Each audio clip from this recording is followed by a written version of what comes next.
नमस्कार। आज की कहानी है भाषा। जब भी भाषा की बात होती है मुझे भाषा के संबंध में रामचंद्र शुक्ल की लिखी परिभाषा याद आ जाती है। भावों और विचारों की अभिव्यक्ति के माध्यम को भाषा कहते हैं। भाषा सीखने के लिए उस भाषा की वर्णमाला एवं लिपि को भी समझना जरूरी है। जिस भाषा की कोई वर्णमाला ना हो, कोई लिपि ना हो, उसे भला कैसे सीखा जाए। यह बड़ी विकराल समस्या थी, लेकिन मनुष्य के लिए कोई भी समस्या हमेशा समस्या नहीं बनी रहती। कुछ ही दिनों में उसका समाधान हो ही जाता है। इसमें सहायक होती है उसकी बुद्धि और अनुभव।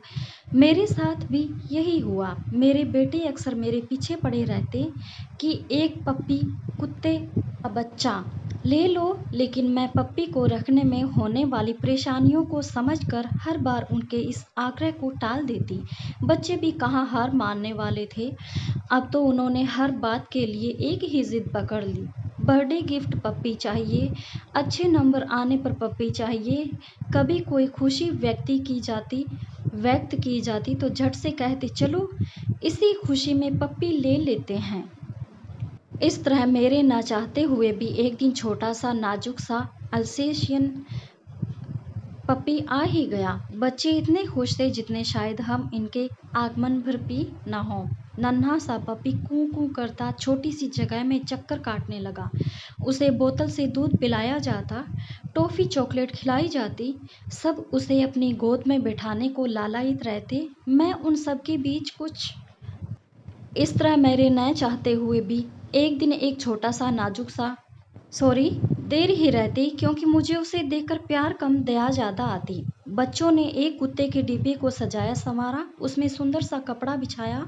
इस तरह उसके लिए स्वीट होम तैयार हुआ। अब आई समस्या नामकरण की। बच्चा एक और नाम 100 बड़ी मुश्किल से लिस्ट छोटी करते। अंततः जेनी नाम पर मेरा सभी एक मत हुए और वह घर की एक नई प्यारी सदस्य बन गई। बच्चे तो जैसे पागल हो गए, हर समय साथ रखते, साथ सुलाते, जो खुद खाते वह उसे भी खिलाते, घूमने ले जाते। लेकिन हफ्ते भर में सभी एक उत्साह ठंडा पड़ गया। भगवान का नाम स्मरण कर सुबह जो पैर नीचे रखती तो सारे घर में कहीं न कहीं सूं सूं पोटी किया हुआ होता।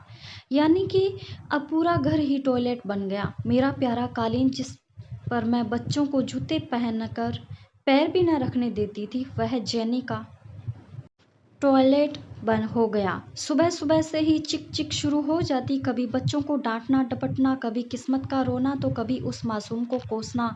घर में सब ऐसे चुपचाप खड़े रहते जैसे किसी को कुछ सुनाई ही न देता हो। गृहिणी और माँ, अब क्या करूं, सुबह की बेड टी भूल गई। अब तो बस यह सोचकर उठती कि कहाँ कहाँ से पोटी व सूसू साफ करनी है। अजीब से गंदगी दिलो दिमाग पर हावी रहती। दिन में कई बार फिनाइल डालकर पोंछा लगाती। जब जब रूम फ्रेशर छिड़का जाता, बच्चे सिर्फ जोनी को खाना खिलाने का काम मन से करते। घर में ऐसी तब्दील आ गई जैसे किसी बच्चे के आगमन पर होती है। समझदार जैनी 1 महीने में ही सूसू व पोटी होने पर इशारे से बताने लगी। वह अपनी विभिन्न मुद्राओं कूं कूं की आवाज़ से अपनी बात कहने की पूरी कोशिश करती।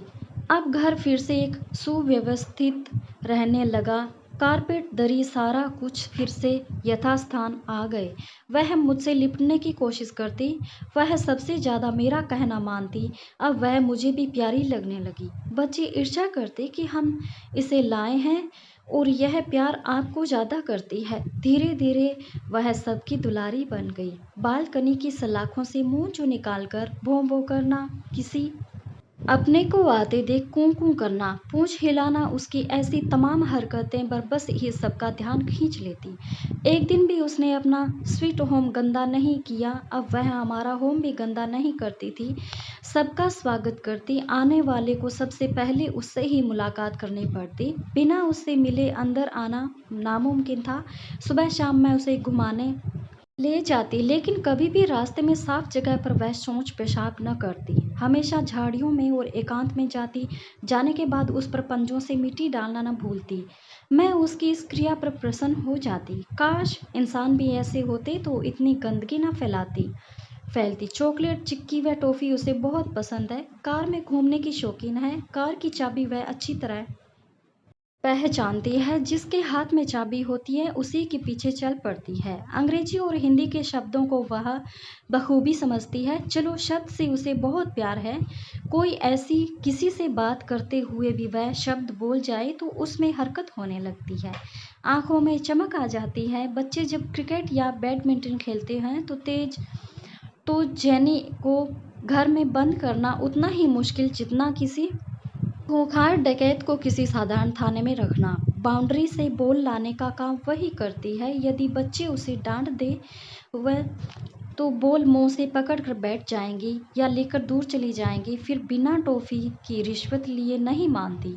वर्ष प्रतिवर्ष समय निकलता गया और बच्चे बड़े होते गए। फिर वह समय भी आ गया जब उन्हें अपने भविष्य को संवारने के लिए घर की छत्र छाया छोड़ करियर के लिए दूर जाना पड़ा। उनकी अनुपस्थिति में भी उनका नाम लेते ही जेनी चौकन्नी हो जाती है, इधर उधर देखती है। उस समय उसकी आंखों में चमक होती है। जो भाव होते हैं उसे कोई वचाल भी वक्त नहीं कर सकता। जब उनका फोन आता है तो स्पीकर ऑन होने पर अपना नाम सुनकर जिस बेताबी से वह टेलीफोन चाटती है उसे देखकर हमें अपना प्यार भी तुच्छ लगने लगता है। स्पीकर से आवाज न आने पर वह खिड़की पर दो पैर रखकर झांक कर देखती है, दौड़कर दरवाजे पर जाती है, फिर उसका निराश होकर बैठ जाना, उसका तड़पना मुझे अंदर तक हिला जाता है। एक बार हम सभी को सब परिवार विवाह समारोह में जाना था।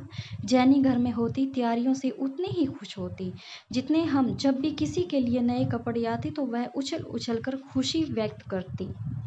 निश्चित तिथि पर जब हम सब जाने के लिए कार में सामान रख रहे थे, जेनी भी हर सामान के साथ दौड़ दौड़ कर कार तक जाती। जब घर का ताला लगा और मैं अपने नौकर को जेनी के बारे में कुछ समझा रही थी तो जेनी समझ गई कि मुझे नहीं ले जा रहे। मेरी साड़ी का आंचल पकड़कर सिर हिला हिलाकर यूं देखने लगी जैसे कह रही हो, क्या मैं तुम्हारा बच्चा नहीं? मुझे क्यों नहीं ले जा रहे हो? जेनी की भावों से पूर्ण आंखों को देखकर मेरे जाने का उत्साह ही ठंडा पड़ गया। एक बार दिल में आया कि कहूँ मैं नहीं आती, तुम सब चले जाओ। सभी का हाल मेरे जैसे था। सबको असमंजस में देख मेरे पति ने कार स्टार्ट की। कॉलोनी के गेट तक पहुंचते ही थे कि देखा जेनी ड्राइविंग सीट की खिड़की पर दो पैर रखे खड़ी थी। मेरा नौकर पीछे पीछे दौड़ता आ रहा था। बच्चों ने कार का दरवाजा खोला और वह कूद कर अंदर आ गई। पापा चलो ना, इसको भी शादी दिखा कर लाते हैं, चलो। सभी इतने खुश हो गए कि विवाह में जाने का उत्साह दोगुना हो गया। हंसते गुनगुनाते हम सभी चले जा रहे थे। रास्ते में चाय पीने की इच्छा हुई तो सभी एक साफ सुथरा ढाबा देख रुक गए। हम लोगों ने चाय पी और पकोड़े खाए। बच्चों ने कोल्ड ड्रिंक लिया। जेनी को उसका प्रिय केक दिया। हम सभी खा ही रहे थे कि एक छोटा सा पिल्ला कूं कूं करता आ गया। बच्चों ने उसे कुछ खाने को दिया तो जेनी ने गले से तरह तरह की आवाजें कर क्रोध व्यक्त किया। जब कार में पुनः बैठी तो देखा जेनी केक को मुंह में दबाकर ला रही है। कूं कूं करता पिल्ला भी पास आ गया। हम डर रहे थे कि कहीं जेनी उस पर डपट न पड़े, लेकिन हमने देखा कि जेनी ने अपना प्रिय केक का टुकड़ा उस पिल्ले के सामने रख दिया और स्वयं कार के पास आकर खड़ी हो गईं। भावों की अभिव्यक्ति की ऐसी सशक्त भाषा क्या कोई और भी हो सकती है?